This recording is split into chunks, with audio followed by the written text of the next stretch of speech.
On the 24th of August 1814, British troops captured the capital of the USA, Washington DC, and proceeded to burn down the Capitol building and the presidential mansion, more commonly known as the White House. It's the only time that the armies of a foreign power have ever occupied the American capital. This is the story of an event that most Brits have hardly heard of, and if they have, it's merely the headline, which we like to tease our American friends with. But how much do you really know about the British burning of Washington?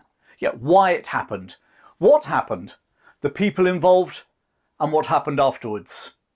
Join me as we go into the story of the British burning of Washington in August 1814. The burning of Washington occurred during a war that broke out between Great Britain and the USA in 1812.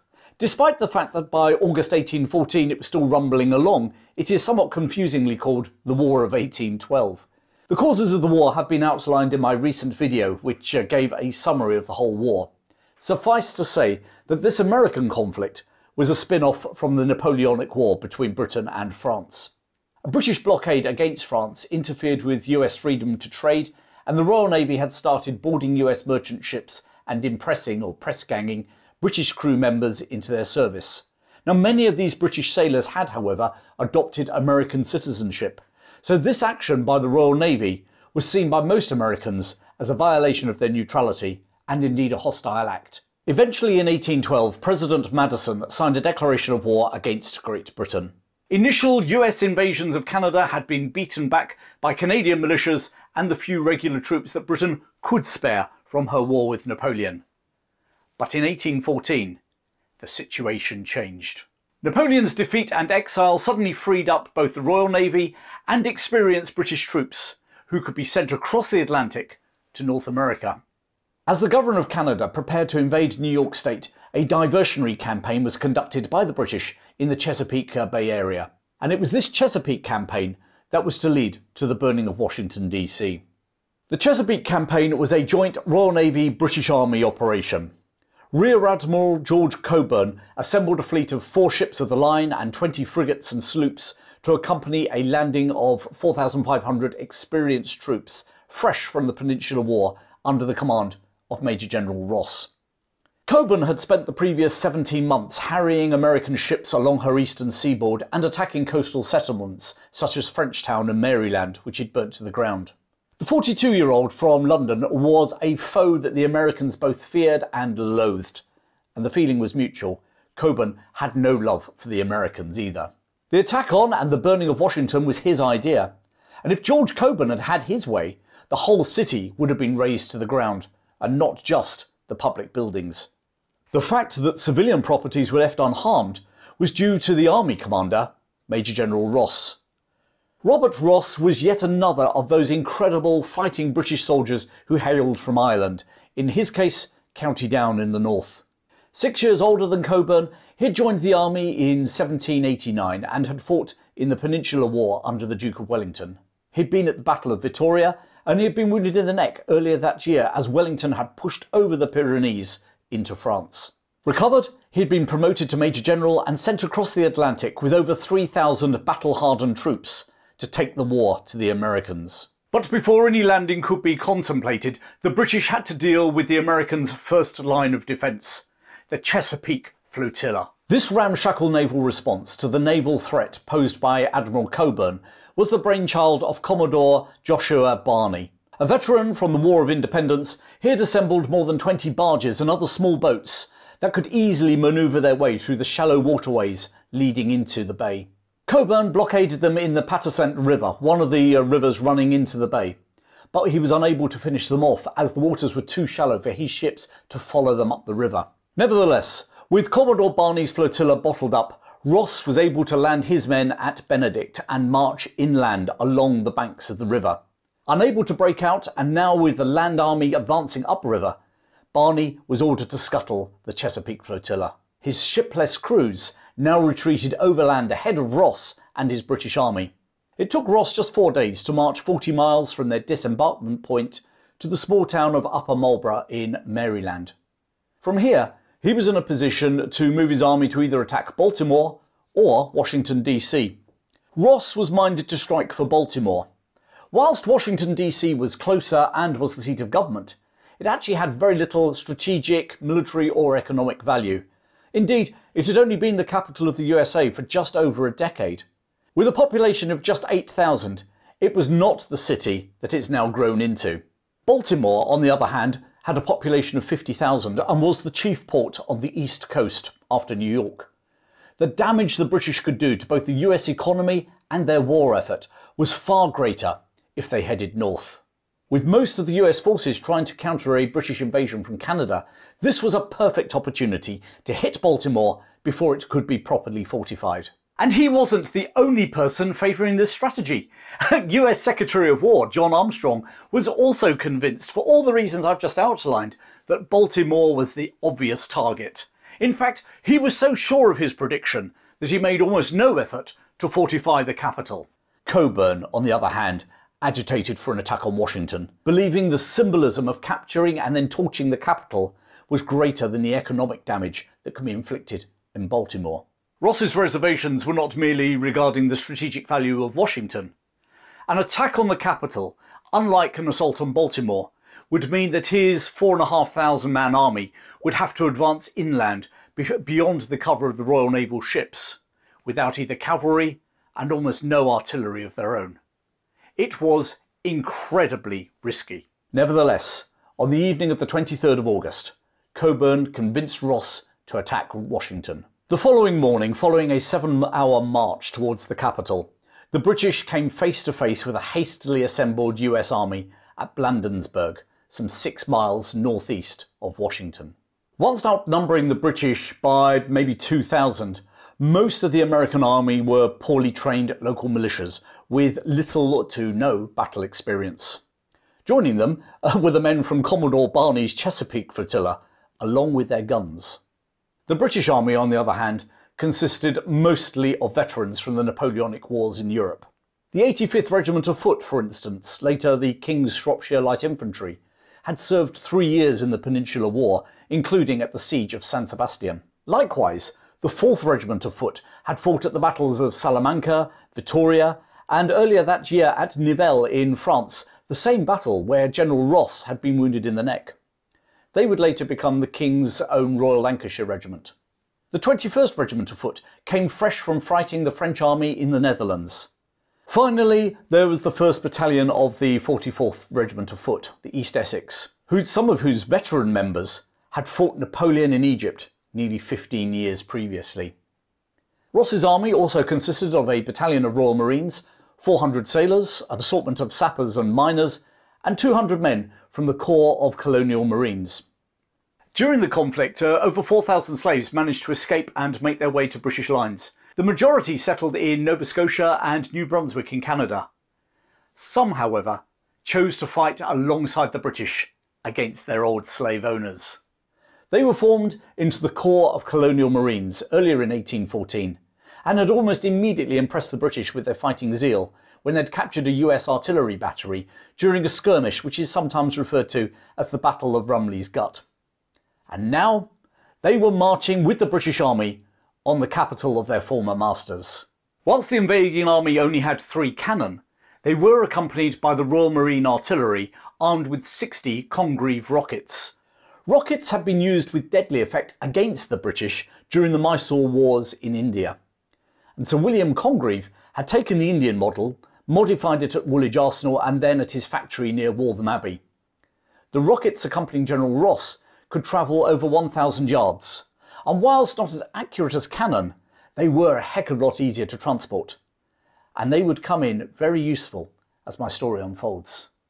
At the Battle of Blandensburg, the Americans' lack of training and battlefield experience was compounded by poor tactical decisions and meddling from US Secretary of State James Monroe.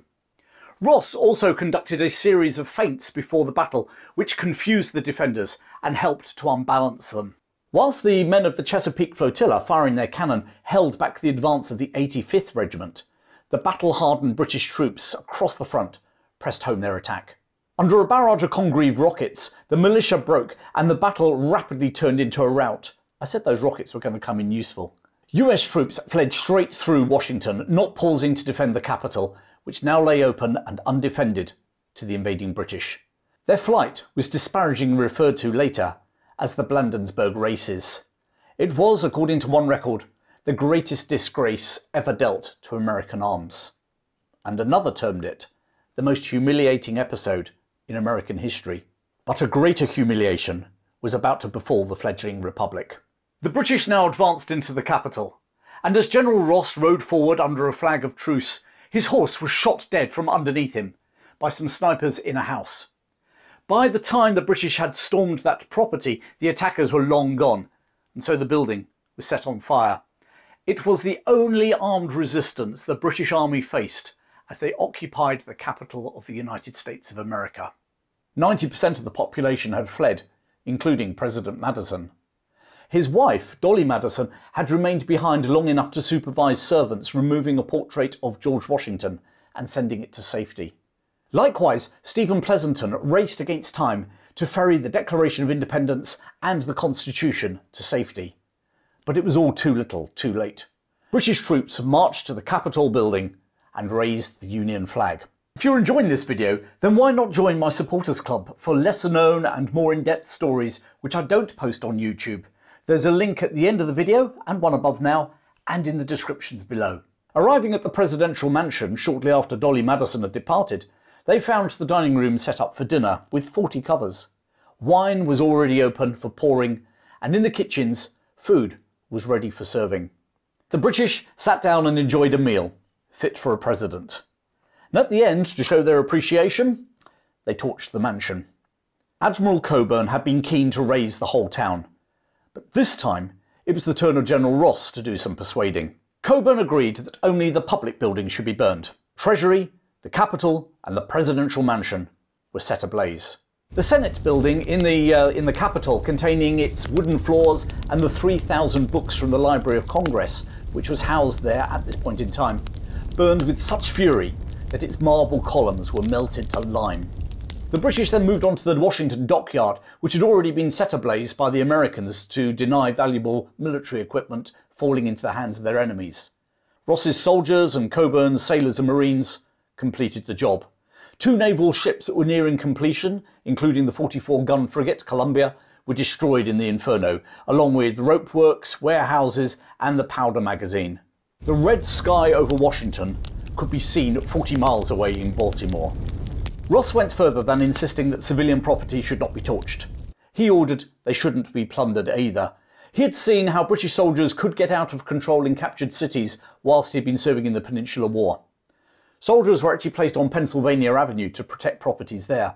And one soldier who was found looting was shot, whilst 2 others received 100 lashes each. And whilst as the evening wore on there were reports of soldiers looting, contemporary reports indicate that local citizens were as much to blame for the looting as British soldiers.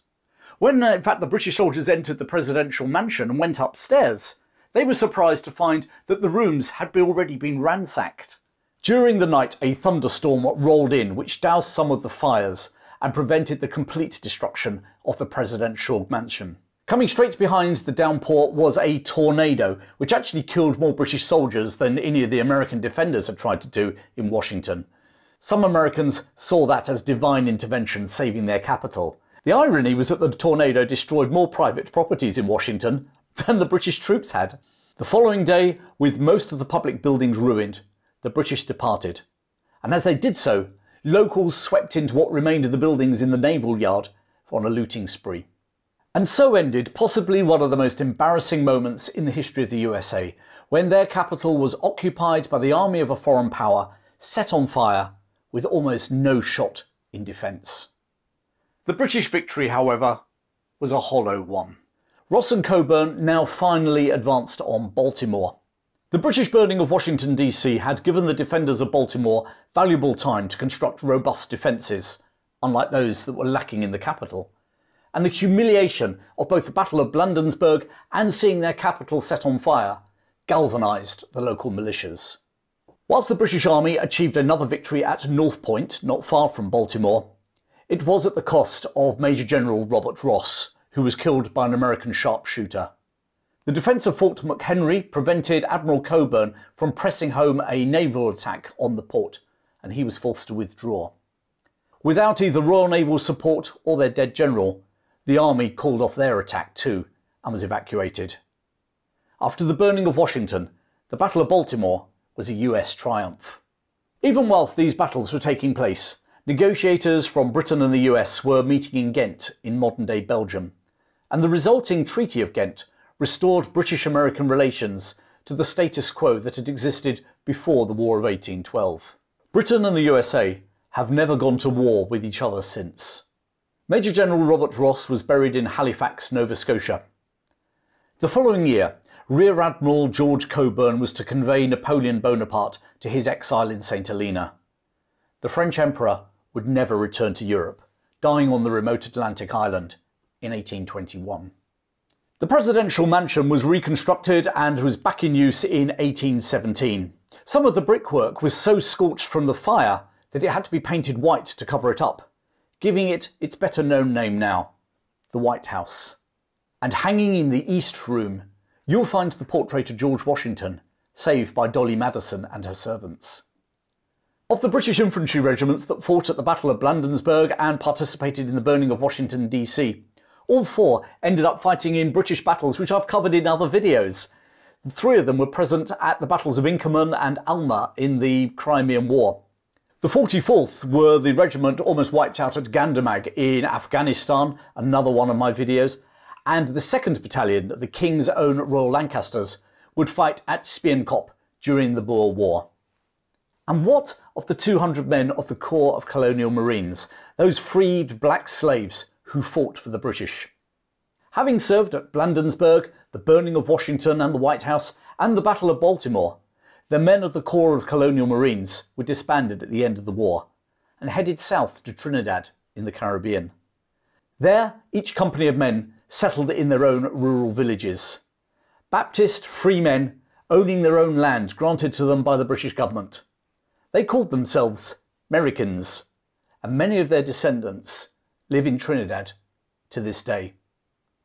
Thanks for watching, and I hope you enjoyed this video. If you did, then please give me a thumbs up and subscribe, hitting the bell icon so you don't miss any future videos. And why not join my supporters club for stories that I don't normally post on YouTube? There's a link at the end of this video and in the description. Loads more coming your way. In the meantime, keep well, and I'll see you very soon.